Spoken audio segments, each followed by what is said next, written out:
Bismillahirrahmanirrahim. Assalamualaikum warahmatullahi wabarakatuh. Yang terhormat Bapak Andre Triyono Kurniawan, SPDM SPDI, selaku dosen pengampu mata kuliah Bahasa Indonesia, dan teman-teman yang berbahagia. Di sini saya Sukumega Agustin, NPM 2001 011102, Prodi Pendidikan Agama Islam IAIN Metro 2020. Saya dari kelas C. Di sini saya akan mempresentasikan Jurnal Bahasa Indonesia sebagai tugas pertemuan pertama mata kuliah Bahasa Indonesia. Baik, langsung saya akan mempresentasikan jurnal tulisan saya. Jurnal saya di sini dengan judul Sejarah Bahasa Indonesia sesuai dengan tugas atau tema yang diberikan pada pertemuan pertama, yaitu mengangkat mengenai sejarah bahasa Indonesia. Jurnal saya mengandung 16 halaman, terhitung dari cover sampai dengan daftar pustaka.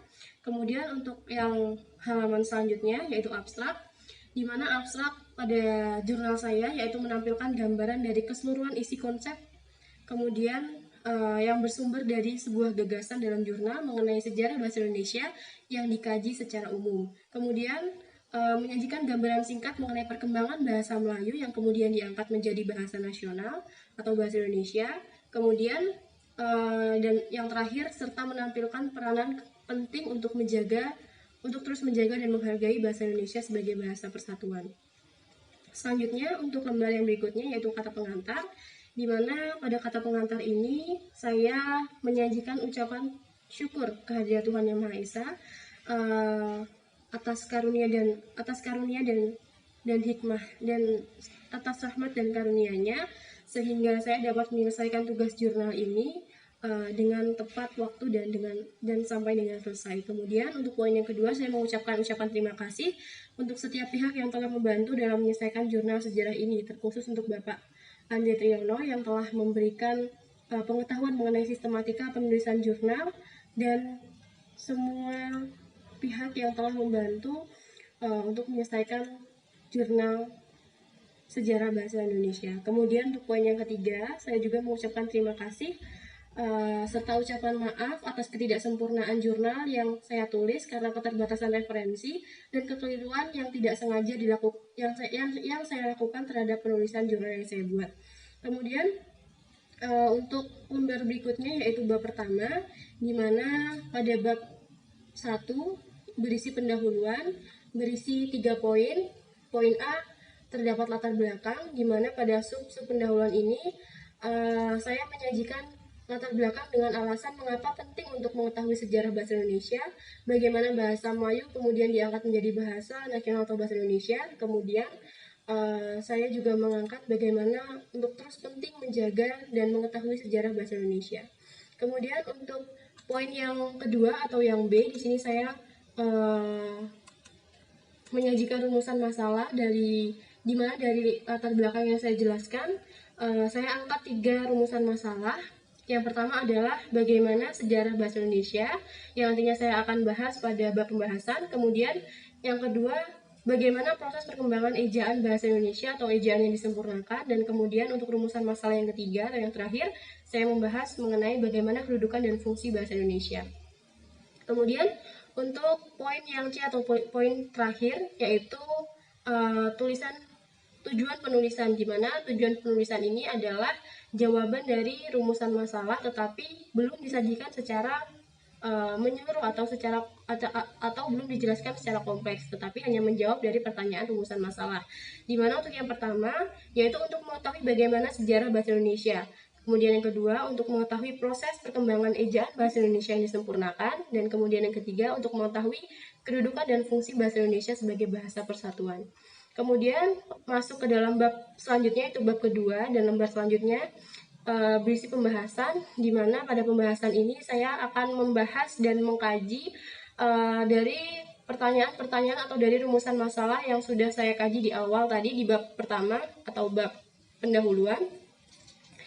Ada 3 poin dalam pembahasan ini, A, B, C. Yang pertama, poin A adalah saya menyajikan tentang sejarah bahasa Indonesia, di mana bahasa Indonesia sudah kita ketahui adalah bahasa nasional kita, yang awalnya lahir pada tanggal 28 Oktober 1928, di mana pada tanggal tersebut para pemuda dari seluruh pelosok Nusantara berkumpul dan berikrar, atau yang kita sebut sampai sekarang ini dengan Ikrar Sumpah Pemuda, memuat tiga isi dalam Sumpah Pemuda. Yang pertama adalah bertumpah darah yang satu, tanah air Indonesia.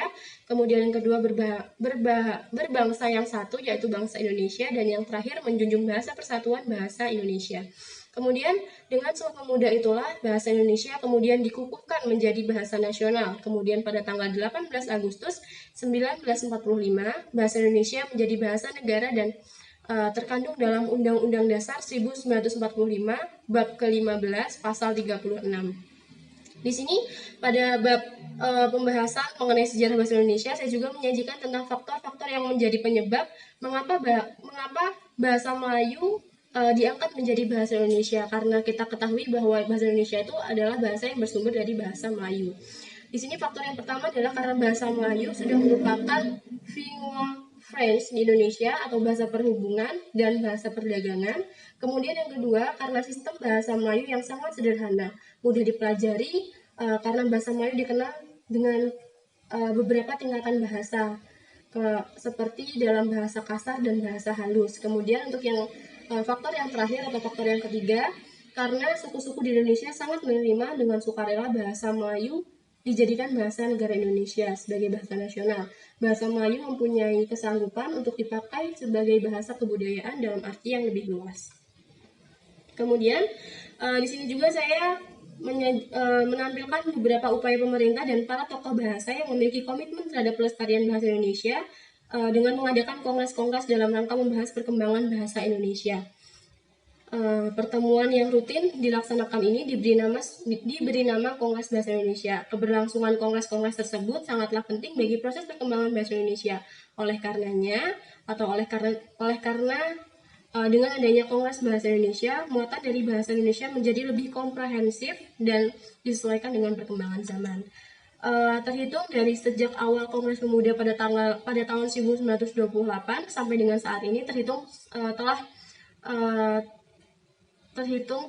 terjadi 10 kongres, yang pada awalnya ini adalah salah satu kongres yang hanya salah satu kegiatan atau acara untuk memperingati Hari Sumpah Pemuda yang terjadi pada tanggal 1928. Selanjutnya, ajang ini tidak hanya untuk memperingati Sumpah Pemuda, tapi juga untuk membahas perkembangan bahasa dan sastra Indonesia dan rencana perkembangan bahasa Indonesia.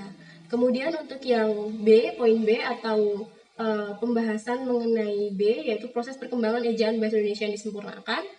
Di sini saya membahas tentang perkembangan ejaan Indonesia yang terus berkembang. Dalam perkembangan kurun waktu yang cukup lama ini, Indonesia mengalami beberapa perubahan ejaan sebelum ejaan yang disempurnakan atau IED yang diresmikan pada tanggal 16 Agustus 1972. Indonesia telah menggunakan beberapa ejaan yang pada awalnya menggunakan ejaan Van Opuyen, kemudian ejaan Republik atau ejaan Suwandi, kemudian menggunakan ejaan Melayu Indonesia atau Merindo, baru kemudian ejaan yang disempurnakan diresmikan sampai dengan saat ini. Kemudian untuk poin yang C, di sini saya membahas mengenai fungsi-fungsi dan kedudukan bahasa Indonesia. Sudah saya rangkum beberapa fungsi pokok bahasa Indonesia. Saya mengutip dari beberapa literatur bahasa, ahli bahasa linguis bersepakat dengan fungsi-fungsi bahasa Indonesia. Yang pertama, fungsi ekspresi dalam bahasa. Kedua, fungsi komunikasi dalam bahasa. Yang ketiga, fungsi adaptasi dan integrasi dalam bahasa. Dan yang terakhir, fungsi kontrol sosial atau direktif dalam bahasa. Kemudian di samping fungsi-fungsi utama yang saya sebutkan tadi, ternyata beberapa para ahli juga menambahkan beberapa fungsi-fungsi bahasa yang sudah saya bahas di jurnal saya. Selanjutnya, di sini saya membahas mengenai kedudukan bahasa Indonesia, di mana kedudukan bahasa Indonesia diidentifikasikan menjadi bahasa persatuan, bahasa nasional, bahasa negara, dan bahasa standar. Keempat komposisi bahasa Indonesia itu memiliki fungsi masing-masing, seperti yang pertama, bahasa persatuan, yang kedua bahasa nasional, yang ketiga bahasa negara, dan yang terakhir bahasa baku. Kemudian, setelah sampai pada bab pembahasan, poin A, B, dan C, sampailah kita pada bab terakhir atau bab penutup, di mana pada bab penutup ini saya saya menampilkan 2 poin. Yang pertama adalah saya menyajikan kesimpulan dan yang kedua saran. Di bab penutup ini saya simpulkan dari segala pembahasan pada bab 2, yaitu di mana saya mengangkat bahwa bahasa adalah identitas suatu bangsa yang digunakan untuk berkomunikasi dengan bahasa lain, di mana setiap bahasa memiliki bahasa yang berbeda-beda dengan ciri khas dan asal-usul masing-masing. Begitu juga dengan bahasa Indonesia. Sejarah bahasa Indonesia berawal dari bahasa Melayu yang disahkan menjadi bahasa persatuan ketika Sumpah Pemuda yang terlaksana pada tahun 1928, di mana pada tahun tersebut para pemuda dari seluruh pelosok Nusantara berkumpul dan berikrar atau ikrar yang kita sebut dengan Sumpah Pemuda. Perkembangan bahasa Indonesia didorong oleh kebangkitan nasional, di mana di dalamnya terdapat peran-peran penting pada kegiatan politik, perdagangan, surat kabar, maupun memodernkan bahasa Indonesia. Kemudian, pada tanggal 17 Agustus 1945, bahasa Indonesia dikukuhkan menjadi bahasa negara yang memiliki kedudukan dan fungsi yang tinggi.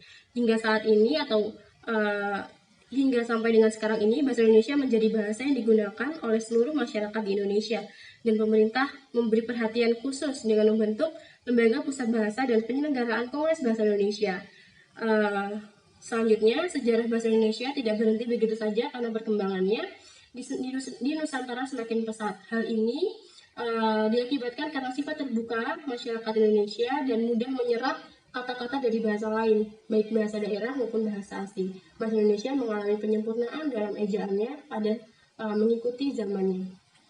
Kemudian poin yang B, di mana ini adalah saran.